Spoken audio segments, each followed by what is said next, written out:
Assalamualaikum warahmatullahi wabarakatuh. Salam sejahtera bagi kita semua.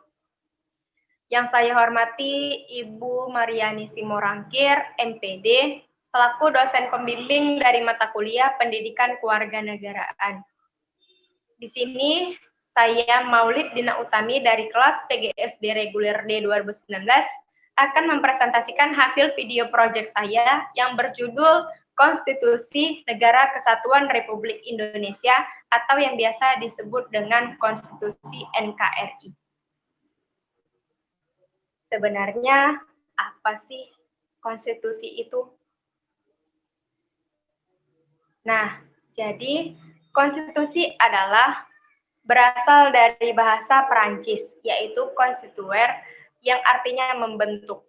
Secara umum, konstitusi artinya keseluruhan dari ketentuan dasar atau hukum dasar. Di dalam Ketatanegaraan Republik Indonesia, konstitusi diartikan sama dengan undang-undang dasar. Selanjutnya yaitu tujuan dari konstitusi.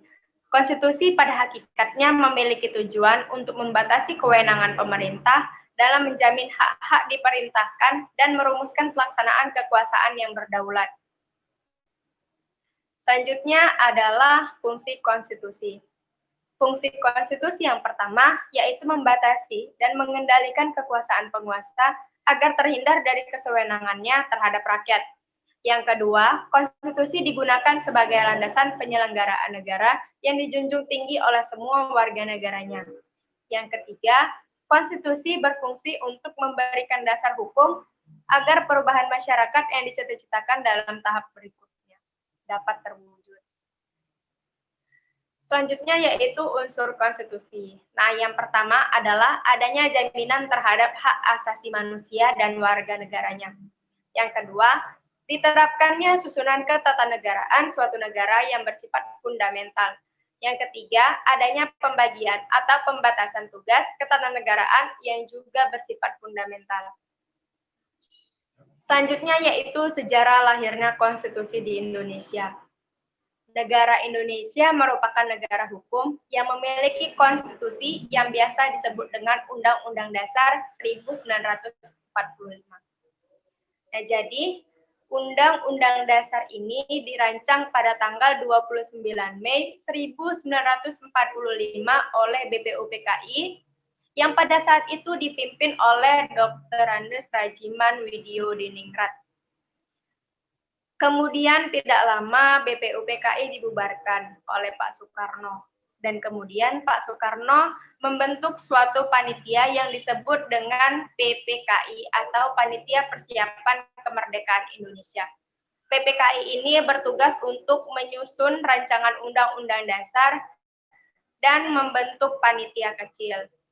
Maka dari itu, naskah rancangan undang-undang dasar tersebut disusun pada tanggal 10 sampai 17 Juli 1945. Kemudian hasil rancangan Undang-Undang Dasar 1945 disahkan pada tanggal 8 Agustus 1945 oleh PPKI atau Panitia Persiapan Kemerdekaan Indonesia. Tidak hanya itu, pada tanggal 18 Agustus 1945 merupakan satu hari setelah kemerdekaan kita, yaitu pada tanggal 17 Agustus 1945. Pada tanggal 18 Agustus juga, Republik Indonesia menentukan siapa Presiden dan Wakil Presiden Republik Indonesia, yaitu Insinyur Soekarno dan Dr. Andes Muhammad Hatta.